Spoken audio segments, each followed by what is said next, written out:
Au commencement était la parole, et la parole était avec Dieu, et la parole était Dieu. Elle était au commencement avec Dieu. Toutes choses ont été faites par elle, et rien de ce qui a été fait n'a été fait sans elle.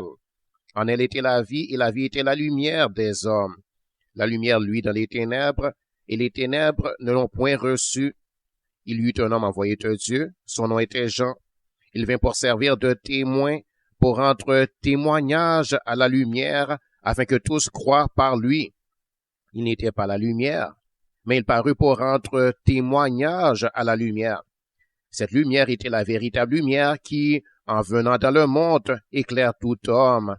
Elle était dans le monde, et le monde a été fait par elle, et le monde ne l'a point connue. Elle est venue chez les siens, et les siens ne l'ont point reçue. Mais à tous ceux qui l'ont reçue, à ceux qui croient en son nom, elle a donné le pouvoir de devenir enfants de Dieu, lesquels sont nés non du sang, ni de la volonté de la chair, ni de la volonté de l'homme, mais de Dieu. Et la parole a été faite chair, et elle a habité parmi nous, pleine de grâce et de vérité, et nous avons contemplé sa gloire, comme une gloire comme la gloire du Fils unique, venu du Père. Jean lui a rendu témoignage, et s'est écrié, c'est celui dont j'ai dit, celui qui vient après moi m'a précédé, car il était avant moi. Et nous avons tous reçu de sa plénitude et grâce pour grâce, car la loi a été donnée par Moïse. La grâce et la vérité sont venues par Jésus-Christ. Personne n'a jamais vu Dieu. Le Fils unique qui est dans le sein du Père est celui qui l'a fait connaître. Voici le témoignage de Jean lorsque les Juifs envoyèrent de Jérusalem des sacrificateurs et des Lévites pour lui demander, « Toi, qui es-tu? » Il déclara et ne le nia point. Il déclara qu'il n'était pas le Christ. Et ils lui demandèrent, « Quoi donc? Es-tu Élie? » Et il dit, « Je ne le suis point. » « Es-tu le prophète? » Il répondit, « Non. » Ils lui dirent alors, « Qui es-tu? » Afin que nous donnions une réponse à ceux qui nous ont envoyés. « Que dis-tu de toi-même? » « Moi, dit-il, je suis la voix de celui qui crie dans le désert. Aplanissez le chemin du Seigneur, comme a dit Ésaïe, le prophète. » Ceux qui avaient été envoyés étaient des pharisiens. Ils lui firent encore ces questions. Pourquoi donc baptises-tu, si tu n'es pas le Christ, ni Élie, ni le prophète? Jean leur répondit, moi je baptise d'eau, mais au milieu de vous, il y a quelqu'un que vous ne connaissez pas, qui vient après moi. Je ne suis pas digne de délier la courroie de ses souliers. Ces choses se passèrent à Béthanie, au-delà du Jourdain, où Jean baptisait.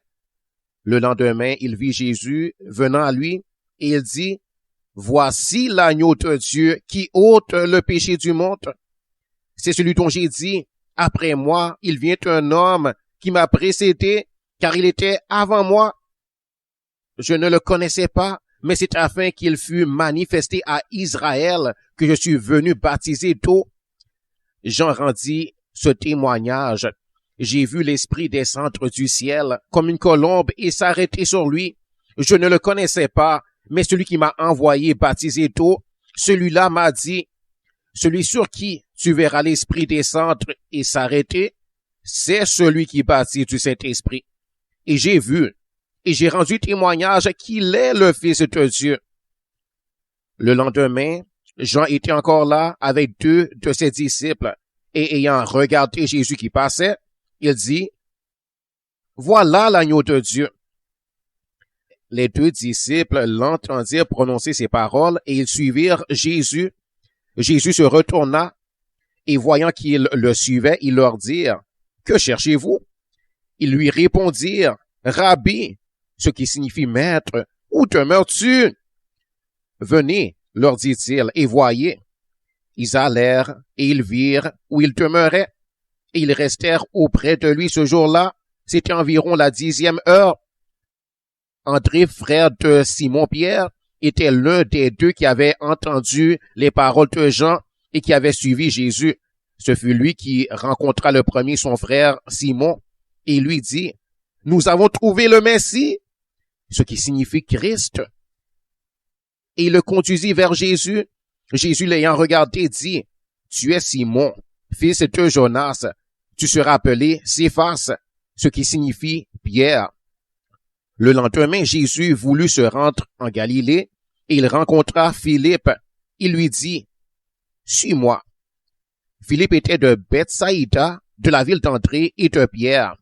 Philippe rencontra Nathanaël et lui dit, « Nous avons trouvé celui de qui Moïse a écrit dans la loi et dont les prophètes ont parlé, Jésus de Nazareth, fils de Joseph. » Nathanaël lui dit, « Peut-il venir de Nazareth quelque chose de bon? » Philippe lui répondit, « Viens et vois. » Jésus, voyant venir à lui Nathanaël, dit de lui, « Voici vraiment un Israélite dans lequel il n'y a point de fraude. » « D'où me connais-tu? » lui dit Nathanaël. Jésus lui répondit, « Avant que Philippe t'appelât, quand tu étais sous le figuier, je t'ai vu. » Nathanaël répondit et lui dit, « Rabbi, tu es le Fils de Dieu, tu es le roi d'Israël. » Jésus lui répondit, « Parce que je t'ai dit que j'ai été vu sous le figuier, tu crois? Tu verras de plus grandes choses que celles-ci. » Et il lui dit, « En vérité, vous verrez désormais le ciel ouvert et les anges de Dieu monter et descendre sur le Fils de l'homme. »